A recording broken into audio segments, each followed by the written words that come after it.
Αν θέλετε να αγοράσετε βιβλία παιδικής λογοτεχνίας και έχετε στερέψει πραγματικά από ιδέες, δεν υπάρχει πρόβλημα.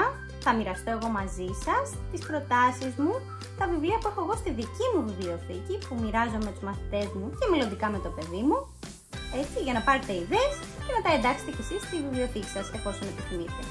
Θα βαθμολογήσω εγώ το βιβλίο σύμφωνα με τα δικά μου κριτήρια και έχω δώσει και στους μαθητές μου το ίδιο βιβλίο να το διαβάσουν και θα μας πούν και αυτή τη γνώμη τους.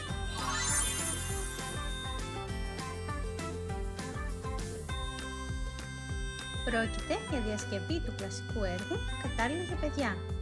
Πρωταγωνίστρια είναι η Elizabeth Bennet, η οποία είναι αποφασισμένη να παντρευτεί μόνο από αγάπη. Σε ένα χορό λοιπόν γνωρίζει τον κύριο Darcy, τον οποίο αρχικά θεωρεί πολύ περήφανο και φαντασμένο, όμως τα πράγματα δεν είναι έτσι.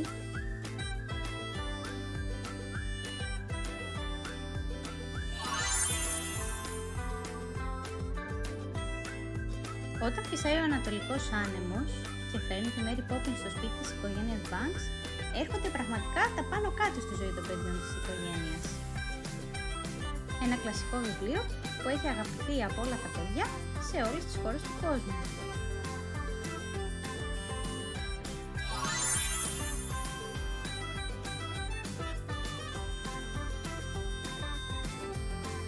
Ένα μικρό λυκόσκυλο σιγά σιγά εγκαταλείπει την άγρια φύση και γνωρίζει τον κόσμο των ανθρώπων σε μια συναρπαστική περιπέτεια με φόντο την παγωμένη Αλάσκα.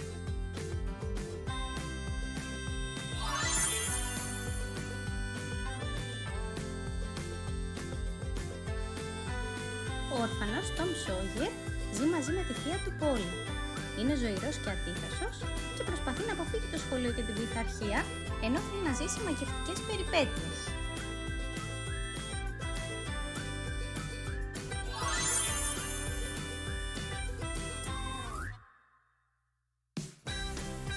Ένας καθηγητής μαζί με τον ανιψιό του ξεκινούν για ένα ταξίδι γεμάτο περιπέτεια στο κέντρο της γης. Τι τους περιμένει άραγε?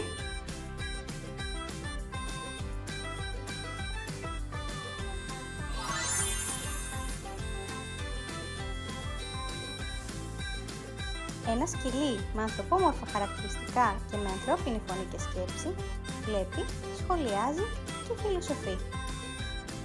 Μεταφέρει τις απόψεις του για την οικογένειά του, για τον κόσμο των ζώων με τα οποία συνυπάρχει και για την ευρύτερη κοινωνία της Αλεξάνδρειας της Αιγύπτου.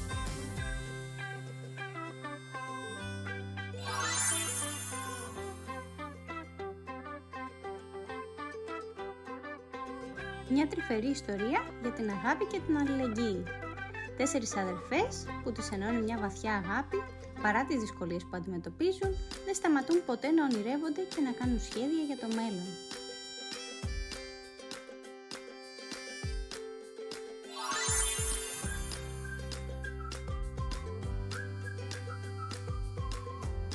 Η μαύρη καλονή, ένα πανέμορφο νεαρό άλογο, αναγκάζεται να φύγει από το πρώτο της σπίτι που μεγάλωσε με πολλή φροντίδα.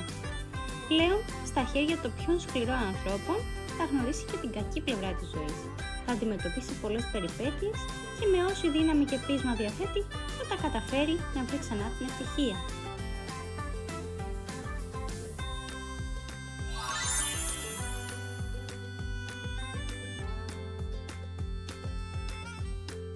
Η 11χρονη Άννα δεν είχε γνωρίσει ποτέ ένα πραγματικό σπίτι. Όταν λοιπόν την έστειλαν να μείνει με τη Μάριλα και τον Μάθιου Κάθμπερτ, το τελευταίο πράγμα που περίμεναν ήταν ένα ζωηρό, κοκκινομάλικο και φλίαρο κοριτσάκι με μεγάλη φαντασία αλλά και ατίθασο χαρακτήρα.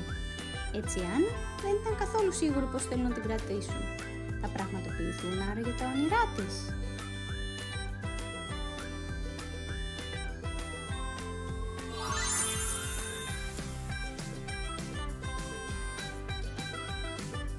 Ο μικρός Μόγλης απολαμβάνει τη ζωή του δάσους στις ζούγκλες της Ινδίας. Όταν όμως ο αδίστακτος τίγρης Σιρ Χάν στρέφεται εναντίον του θέτοντας τη ζωή του σε κίνδυνο, ο Μόγλης καλείται να βρει έναν τρόπο να τον αντιμετωπίσει.